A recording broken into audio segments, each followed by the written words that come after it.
Hello, and today is the 4th of March, and I'm doing my first video cam to talk about what I did this week, or will be doing this week.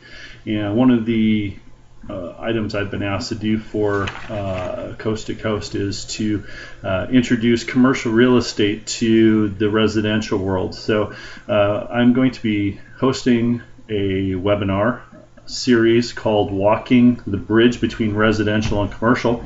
A good friend of mine and business partner, Warren Samick, and we sat down today and discussed a little bit about what I would like to accomplish with Coast to Coast and how I would like to connect that to the commercial world. So the first thing that I'll be covering is basically the differences between commercial and residential real estate. A lot of people that get into real estate think it's very similar and very basic. So for those of you that have experience or knowledge in the field of real estate, whether it's commercial or residential, hopefully you'll be able to find something in reference to what I'm discussing, and would love any additional feedback as we move forward. Love additional input as well. So if you'd like to be a part of our series, Walking the Bridge Between Residential and Commercial, please let me know, and any videos or podcasts that you have available would be very helpful. A lot of the information is right online. A lot of the stuff that I discuss here is not my own. It is just an analysis.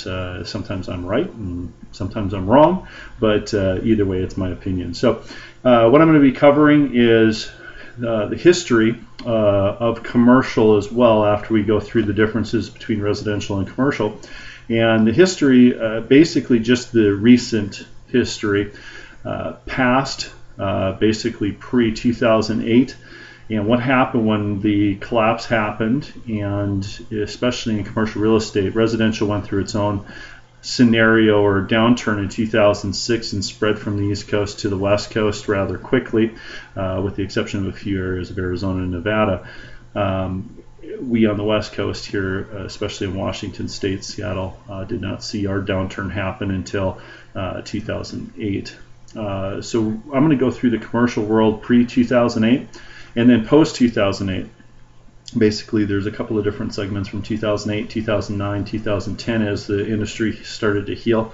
And then from there, 2011 and 2012, when a lot of the loans started to mature and become due. And from there, talk about what's happening today. A lot of people think that just because real estate, whether it's residential or commercial, seems to be moving in a positive direction, that is the only news is the positive. And unfortunately, there's still a lot of stuff that is in distress. We've moved through quite a bit of the distressed inventory. However, there's still quite a bit of opportunity. So now would be a great time to be a part of any association, including ours, Coast to Coast, to get involved with how to pick up and purchase property, whether residential, commercial. Right now, and again, you make money on the buy, so with the prices that you can acquire in some markets, now would be a time to jump. Also going to talk about the differences in commercial and how that market is affected uniquely. For instance, jobs expansion and investment by companies affects commercial, whereas residential is more deemed on demographics. Both of them obviously are in reference to location. However, you can have residential pockets that are doing really well and residential pockets that are doing not so well in certain markets. And we saw a lot of that in the commercial world as well. In residential, why we went through the downturn that we did was a little bit different than the downturn in commercial real estate. What drives housing? housing is a little bit different than commercial. What drives that? For instance, how much investors drive housing versus how much investors drive commercial. Commercial differences as far as how many people are involved in the commercial transaction. In residential, you typically have three main parties. You have your brokers, you have your title and your escrow, and your appraisals, possibly an inspector. Outside of that, there's not a whole lot that can affect a residential transaction as long as the buyer is qualified.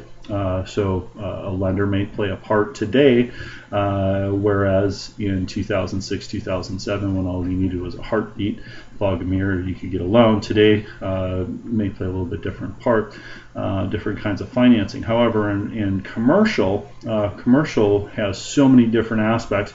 There may be as many as 30, 40 players on any single transaction, sometimes even more, depending on how many people have attorneys, whether you need to have engineering, survey, stuff like that. So that's a couple of different things. Also, residential, there's typically two types of residential. There's the investment side and the owner-occupied side. Whereas in commercial, there's multiple different verticals: multifamily, distressed, hospitality, retail, office, commercial, industrial, land, development, stuff like that. So quite a few different scenarios if you want to move into commercial real estate, plus the amount of money that is needed for commercial real estate versus a residential transaction.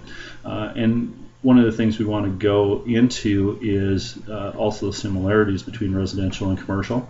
And then once we move through that, how do we get money to move forward with trying to purchase either a residential or commercial transaction?